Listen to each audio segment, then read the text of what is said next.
कपड़े धोने वाली बहू। शादी के पहले से ही विभा को कपड़े धोने का बड़ा शौक था। कभी नल के नीचे तो कभी तालाब के पास। अरे मेरी नीली वाली लुंगी नहीं दिख रही है।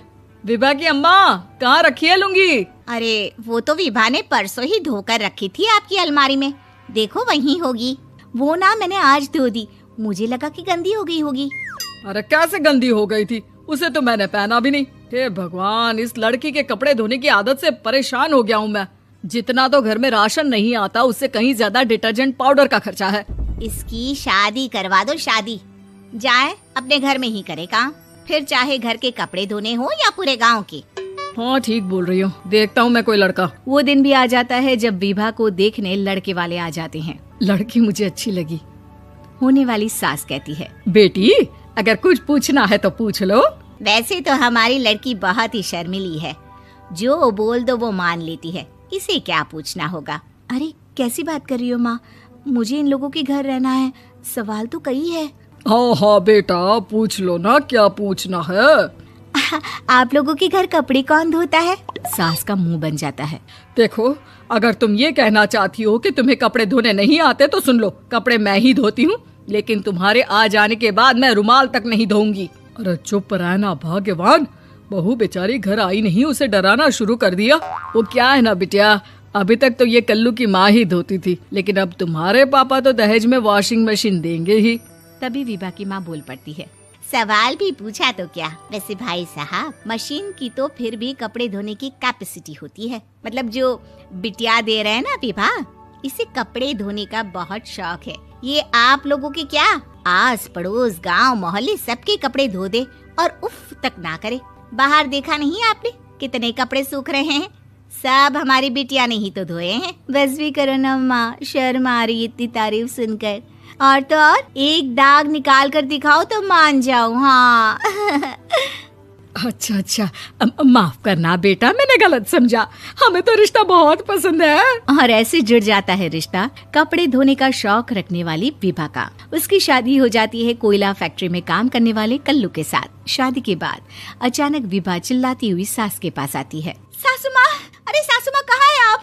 ये तो धोखा है, धोखा दिया आप लोगों ने मुझे। इसे ससुर के चक्कर के बारे में पता चल गया। अरे तो उसमें तुझे क्यों धोखा मिला है? अरे नल में पानी नहीं आता, कपड़े कैसे कब धुलेंगे?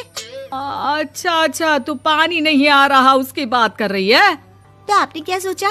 कुछ नहीं। अच्छा, तेरी माँ ने कहा था कि कपड़े धोने का शौक है तुझे, याद आया मुझे। शौक बोलकर कपड़े धोने वाले मेरे जुनून को कम ना आके सासू माँ, कपड़ा धोना मेरा गुरूर है।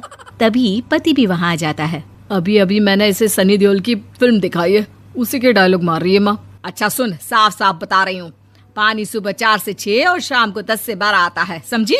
विभा टाइमिंग सुनकर हैरान हो जाती है। ये क्या भूतों का मोहल्ला है? सुबह 4 बजे उठकर कौन कपड़े धोता है? 4 बजे टंकी में पानी जाता है, फिर सारा दिन धोना ना, किसने मना किया? अरे कैसी बात कर रही हैं? 200 लीटर की टंकी में कितने कपड़े धो लूंगी मैं? सुबह ही उठ जाऊंगी मैं। अब क्या था, विभा सुबह 4 से लेकर रात के 12 बजे तक कपड़े ही धोती रहती। एक रोज सास पड़ोस से निकलकर कहीं जा रही होती है कि साथ वाली कहती है, हाँ कल्लू की माँ, जरा ये बताओ कि 2 साड़ी है, 2 ब्लाउज और एक पेटीकोट और एक नाड़े वाला लंबा कच्छा। हाँ तो? अरे तो क्या, कितना लोगी धुलाई ये बताओ। धोबन दिख रहे हैं हम क्या? हमारे पति सरकारी नौकरी से अभी रिटायर हुए हैं और बेटा सुपरवाइजर है कोयला फैक्ट्री में। धोबन समझ रखा है हमें? हाय रे कल्लू की अम्मा, माफ कर दो, वो तो मोहल्ले में यही सब बता रहे थे कि तुमने बहू को कपड़ा धुलवाने के काम में लगा दिया है। सास को पड़ोसन की बात सुनकर गुस्सा आ जाता है। वो घर पहुंचती है जहां घर के बाहर ही इतने सारे कपड़े सूख रहे होते हैं जितने कि किसी धोबन के घर पर। अरे ओ कल्लू की दुल्हन, बाहर निकल। माँ जी यहीं आ जाओ, बाथरूम में चादर धो रहे हैं हम। अरे अभी हम धोते हैं, तुमको बाहर निकलो। ये आस पड़ोस वाले बोल रहे हैं कि हम बहू से कपड़े धुलवा कर उसे कपड़ा धोने वाली बना दिए हैं। अरे छोड़ो ना माँ जी, किन लोगों की बातों में आती हो? आस पास के लोगों का तो काम ही होता है कि वो किसी तरह सास बहू को लड़ा दे। बहू सारे घर के कपड़े धोती है, ये क्या कम है? बोलिए। सास को भी लग जाता है कि वो बहू का ये सनकीपन नहीं छुड़वा सकती, इससे अच्छा है कि खुद ही चुप हो जाए। एक रोज सास और बहू मंदिर जाते हैं, जहाँ सास की साड़ी वहाँ खड़ी भीख मांगने वाली से मिलती है। माँ जी क्या बात है, आपकी साड़ी उस भिखारन से कितनी मिल रही है ना? हाँ हाँ देखो तो, दोनों की साड़ी मिल रही है। क्या बात है कल्लू की अम्मा, तुम खुद को तो अफसर की बीवी बताती हो और ऐसी सिंपल सी प्लेन साड़ी पहनकर घूमती हो। सिंपल और प्लेन नहीं है ये साड़ी। तो क्या सोने के धागे से फूल बने हैं? कुछ भी सासू माँ, कुछ भी। हाँ बने थे इस साड़ी में सोने के धागे से फूल।